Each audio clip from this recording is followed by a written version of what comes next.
Welcome to my channel. మా పాప last వీక్లో పరోటా చేశానండి. పరోటా కావాలంది, అందు గురించి పిండి ఇలా కలిపేసుకున్న తర్వాత ఇక ఒక 10 మినిట్స్ అలా మూత పెట్టేసి ఉంచాలండి. ఉంచేసిన తర్వాత ఇలా పేస్ట్ లాగా చేసుకోవాలి.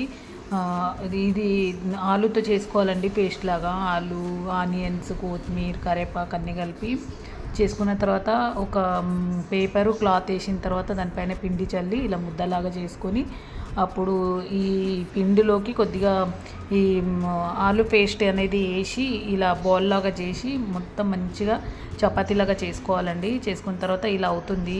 చూస్తేనే ఎలా ఉందండి, చాలా బాగుంది కదా, నోరు ఊరుతుంది. ఇలా దానిపైన నెయ్యి వేసుకొని తినాలండి, చాలా బాగుంటుంది. ఎంత బాగుంటుందంటే నాకైతే చాలా ఇష్టము. మా ఇంట్లో అయితే మా పాపకు, మా బ్రదర్ వారి ఇంట్లో మా మెగకి చాలా ఇష్టం అండి. Please guys, subscribe my channel.